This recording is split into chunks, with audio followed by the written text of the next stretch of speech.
Hi friends, welcome back to my channel Savi Prerana. ಹೇಗಿದ್ದೀರಾ? ಎಲ್ಲ ಚೆನ್ನಾಗಿದ್ದೀರಾ ಅಂದ್ಕೊಂಡಿದ್ದೀನಿ. ನಾನು ಕೂಡ ಚೆನ್ನಾಗಿದ್ದೀನಿ. ಬನ್ನಿ ಇವತ್ತಿನ ವ್ಲಾಗ್ನ ಸ್ಟಾರ್ಟ್ ಮಾಡೋಣ. ಹಾಗೆ ಯಾರೆಲ್ಲ ಸಬ್ಸ್ಕ್ರೈಬ್ ಮಾಡದೆ ನೋಡ್ತಿದ್ದೀರೋ ಪ್ಲೀಸ್ ಸಬ್ಸ್ಕ್ರೈಬ್ ಮಾಡ್ಕೊಂಡು ನೋಡಿ. ಇಷ್ಟ ಆದರೆ ಒಂದು ಲೈಕ್ ಕೊಡಿ ಆಯಿತಾ? ಏನಕ್ಕೆ ಇಷ್ಟ ಆಯಿತು ಅಂತ ಅನಿಸಿಕೆ ಅಭಿಪ್ರಾಯಗಳನ್ನ ಕಾಮೆಂಟ್ಸ್ ಬಾಕ್ಸಲ್ಲಿ ತಿಳಿಸಿ. ಫ್ರೆಂಡ್ಸ್, ಇದು ಸುಮಾರು ಬೆಳಿಗ್ಗೆ ಒಂದು 10:30 11 ಆಗಿರ್ಬೋದು. ಬಿಸಿಲು ನೋಡ್ಬೋದು, ಭಯಂಕರ ಬಿಸಿಲಿದೆ. ಕ್ಯಾಮ್ರಾದಲ್ಲೇ ಕಾಣ್ತಾ ಇರ್ಬೋದು. ಸಿಕ್ಕಾಬಟ್ಟೆ ಬೆಳಕಿದೆ ಅಂದರೆ ಅದು ಬಿಸಿಲಿತ್ತು, ಸಿಕ್ಕಾಬಟ್ಟೆ ಬಿಸಿಲಿತ್ತು.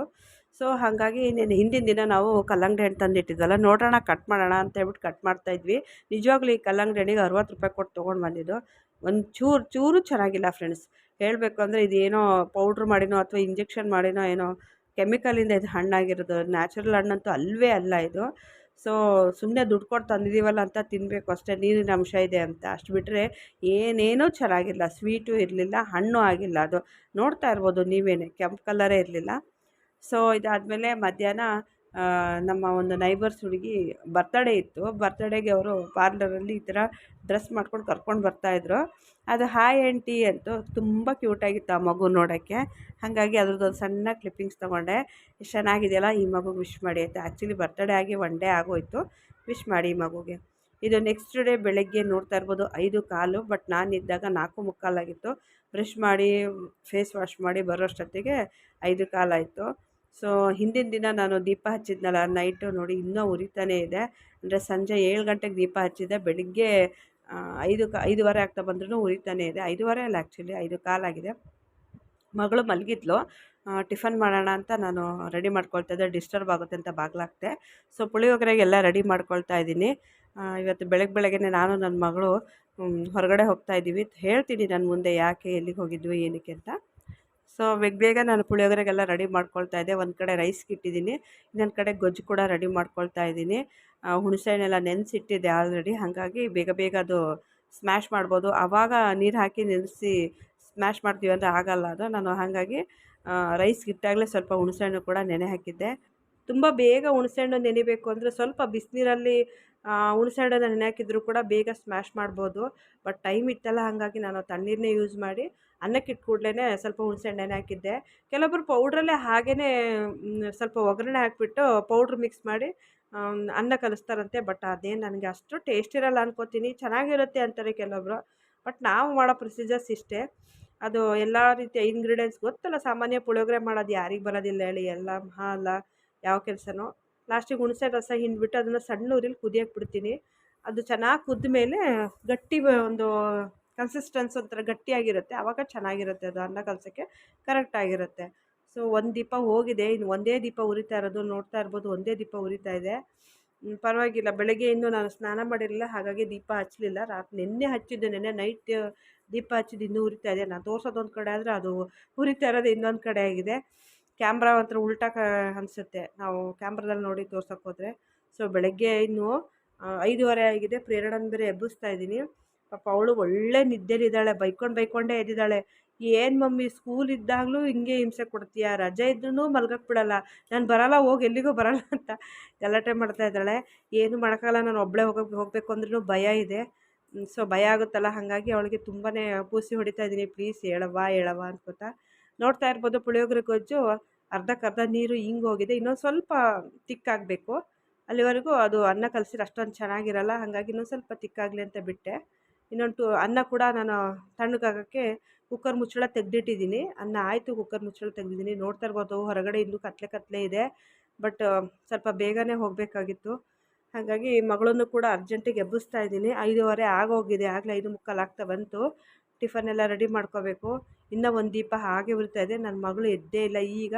ಇನ್ನೇನು ಮಾಡೋದು, ಅವಳಿಗೆ ಒಂದು ಮಾತು ಬೈಲಿಲ್ಲ ಅಂದರೆ ಅದೇನೋ ಶಂಕದಿಂದ ಬಂದ್ರೆ ತೀರ್ಥ ಅನ್ನೋಗೆ ಒಂದು ಮಾತು ಏನಾದ್ರು ಜೋರಾಗಿ ಗದರಿಸಿದ್ರೆ ಮಾತ್ರ ಅವಳು ಎದ್ದು ಬೇಗ ರೆಡಿ ಆಗೋದು. ಸೊ ಈಗ ನೋಡ್ತಿರ್ಬೋದು, ಸ್ವಲ್ಪ ತಿಕ್ಕಾಗಿದೆ. ಹಾಗಾಗಿ ಟಿಫನ್ ಎಲ್ಲ ರೆಡಿ ಮಾಡಿಕೊಂಡೆ. ಅದನ್ನೇನು ನಾನು ವೀಡಿಯೋ ಮಾಡ್ಕೊಳಕ್ಕೆ ಹೋಗಿಲ್ಲ. ಟಿಫನ್ ಎಲ್ಲ ರೆಡಿ ಆದಮೇಲೆ ನಮ್ಮ ಮನೆಯವರಿಗೆ ಟಿಫನ್ ಬಾಕ್ಸು ಎಲ್ಲ ಬ್ರಷ್ಷು, ಪೇಸ್ಟು, ಚಾರ್ಜರು ಎಲ್ಲ ಪ್ರೇರಣಂದ ಹಳೆ ಲಂಚ್ ಬ್ಯಾಗಲ್ಲೇ ಹಾಕ್ಕೋತಾ ಇದ್ದೀನಿ. ಯಾಕೆ ಅಂತ ಮುಂದೆ ಗೊತ್ತಾಗುತ್ತೆ. ಇಷ್ಟು ಬೇಗ ಇದು ಆ್ಯಕ್ಚುಲಿ ನಾನು ಸ್ಕೂಲ್ ಇದ್ದರೆ ಮಾತ್ರ, ಅಥವಾ ನಮ್ಮ ಮನೆಯವ್ರು ಬೇಗ ಓದಿದ್ರೆ ಮಾತ್ರ 4:45 ಎದ್ದೇಳೋದು. ಇಲ್ಲಾಂದರೆ ಮಾಮೂಲಿ 6 ಗಂಟೆಗೆ ಎದ್ದೇಳ್ತಿದ್ದಿದ್ದು. ಇವತ್ತೊಂದು ಸ್ವಲ್ಪ ಬೇಗ ಎದ್ದು ಎಲ್ಲ ಲಂಚ್ ಬಾಕ್ಸ್ ಎಲ್ಲ ರೆಡಿ ಮಾಡಿಕೊಂಡು ಹೊರಡ್ತಾ ಇದ್ದೀವಿ ಅಂದರೆ ಊರಿಗೆ ಅಂತ ಏನೂ ಇಲ್ಲ ಫ್ರೆಂಡ್ಸ್. ನೋಡ್ತಾ ಇರ್ಬೋದು ಹೊರಗಡೆ ಈಗ 5:40 ಇನ್ನೂ ಕತ್ಲೆ ಆಗಿದೆ. ಇನ್ನೂ ಬೆಳಕು ಹರಿದಿಲ್ಲ. ಬೆಳಕು ಹರಿತಾ ಇದೆ, ಸ್ವಲ್ಪ ಬೆಳಕು ಹಾಕಿದೆ. ಆದರೆ ಬಟ್ ಟೈಮ್ ಬಂದು 5:40. ಇವಾಗ ಬೇಸಿಗೆ ಅಲ್ವಾ, ಬೇಗ ಬೆಳಗ್ಗೆ ಆಗುತ್ತೆ, ಸೂರ್ಯ ಬೇಗ ಬರ್ತಾನೆ. ಸೊ ಇಬ್ಬರೇ ಹೊರಟಿದ್ದೀವಿ. ಗೊತ್ತಾಗುತ್ತೆ ಎಲ್ಲಿಗೆ ಅಂತ ಮುಂದೆ. ಏನು ಊರಿಗೆ ಹೋಗ್ತಾಯಿಲ್ಲ, ಯಾವುದು ಟ್ರಿಪ್ ಹೋಗ್ತಾಯಿಲ್ಲ. ಸ್ವಲ್ಪ ಅರ್ಜೆಂಟ್ ಕೆಲಸ ಇತ್ತು, ಹಾಗಾಗಿ ಹೊರಗಡೆ ಹೋಗ್ತಾ ಇದ್ದೀವಿ. ನೋಡ್ತಾ ಇರ್ಬೋದು ಆಗಲೇ ಬೆಳಕು ಆಗೋಗಿದೆ. ಇನ್ನೂ 5:45 ಆಗಿರ್ಬೋದು. ಕರೆಕ್ಟ್ 5:45 ಆಗಿತ್ತು.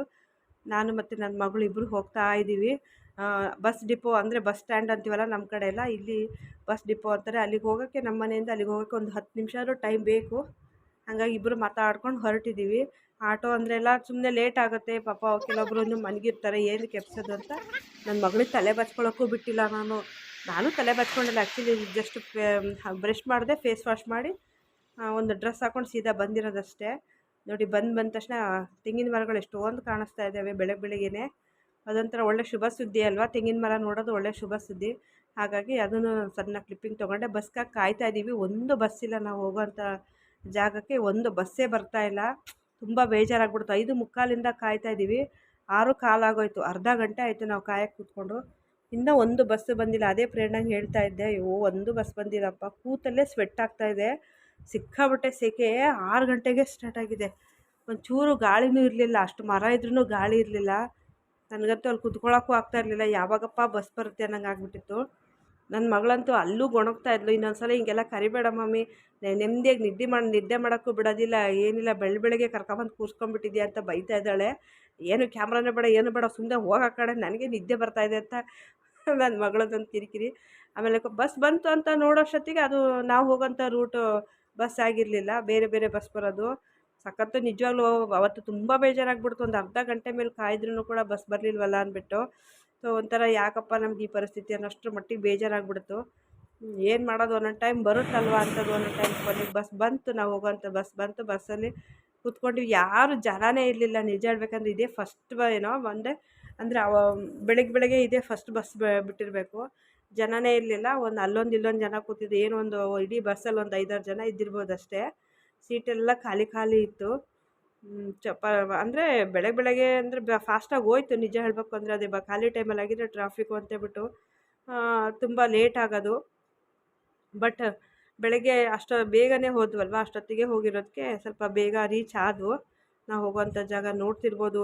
ನಮ್ಮ ಬೆಂಗಳೂರಂತೂ ಎಷ್ಟು ಡೆವಲಪ್ ಆಗಿದೆ ಅಂದರೆ, ಎಲ್ಲಿ ಅಂದರೆ ಅಲ್ಲಿ ಬಿಲ್ಡಿಂಗ್ಗಳಿದ್ದಿದ್ದಾವೆ.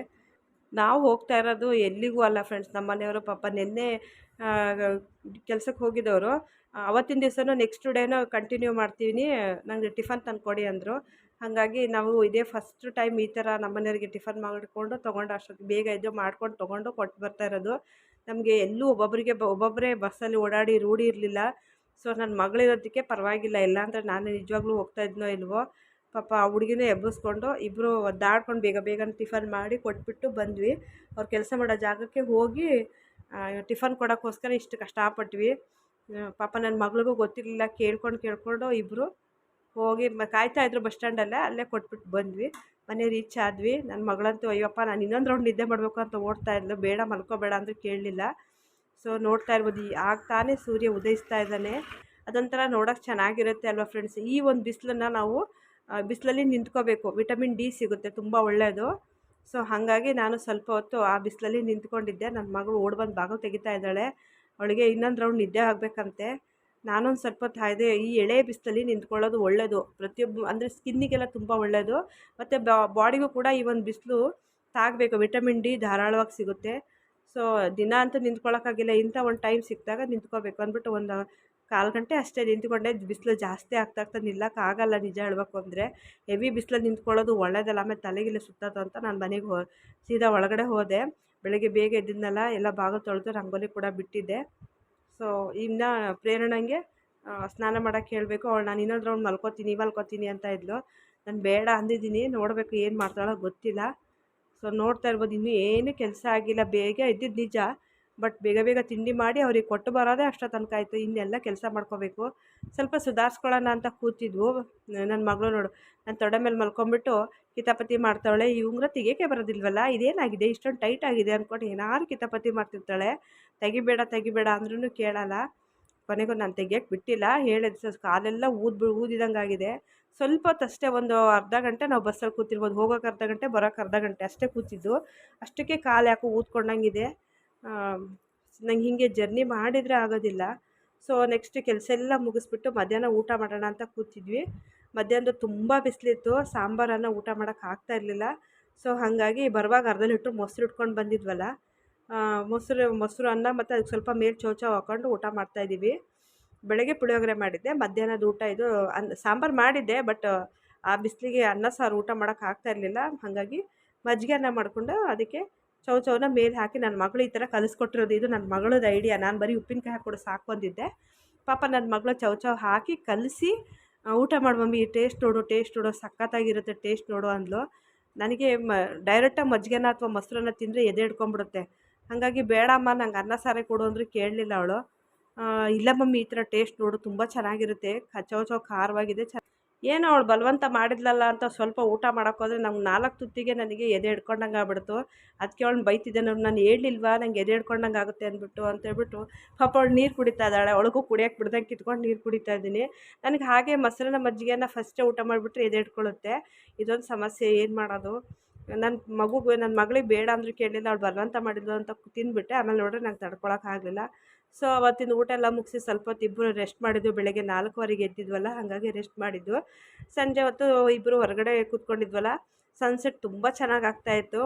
ಅದನ್ನು ನೋಡೋಕೆ ಒಂಥರ ಕ್ಯೂಟಾಗಿದೆ ಅನ್ನಿಸ್ತು. ಒಂಥರ ಡಬಲ್ ಕಲರ್ ಕಾಣಿಸ್ತಾ ಇತ್ತು ನಮಗೆ, ಆರೆಂಜ್ ಆ್ಯಂಡ್ ಒಂಥರ ಬ್ಲೂ ಕಲರಲ್ಲಿ ಎರಡೂ ಕಲರ್ ಕಾಣಿಸ್ತಾ ಇತ್ತು. ನೋಡೋಕ್ಕೇನೋ ಒಂಥರ ಚೆನ್ನಾಗಿದೆ ಅನ್ನಿಸ್ತು. ಸೂರ್ಯ ಹಾಗೆ ಉದಯಿಸ್ತಾ ಇದ್ದ ಮತ್ತು ಹಾಗೆ ಮುಳುಗೋಗ್ತಿದ್ದ. ಚೆನ್ನಾಗಿದೆ ನೋಡೋಕ್ಕೆ ಅಂತ ಹಾಗೆ ಒಂದು ಸಣ್ಣ ಕ್ಲಿಪ್ಪಿಂಗ್ ತೊಗೊಂಡೆ. ಓಕೆ ಫ್ರೆಂಡ್ಸ್, ಇವತ್ತಿನ ವ್ಲಾಗ್ ಇದಾಗಿತ್ತು. ಒಂದು ಚಿಕ್ಕ ಒಂದು ವ್ಲಾಗ್ ಅಷ್ಟೇ. ಇಷ್ಟ ಆಗಿದ್ದರೆ ದಯವಿಟ್ಟು ಒಂದು ಲೈಕ್ ಕೊಟ್ಟು ಅದನ್ನು ಮಾತ್ರ ಮರಿಬೇಡಿ ಪ್ಲೀಸ್. ಸಪೋರ್ಟ್ ಮಾಡ್ತೀರಾ ಅಂತ ಅಂದ್ಕೊಂಡಿದ್ದೀನಿ. ಹಾಗಾಗಿ ನಾನು ಆದಷ್ಟು ವ್ಲಾಗ್ ಹಾಕ್ತಾಯಿದ್ದೀನಿ. ಓಕೆ ಫ್ರೆಂಡ್ಸ್, ಇಲ್ಲಿವರೆಗೆ ಯಾರೆಲ್ಲ ವಾಚ್ ಮಾಡಿದ್ರು ಅವ್ರಿಗೂ ಥ್ಯಾಂಕ್ಸ್ ಫಾರ್ ವಾಚಿಂಗ್.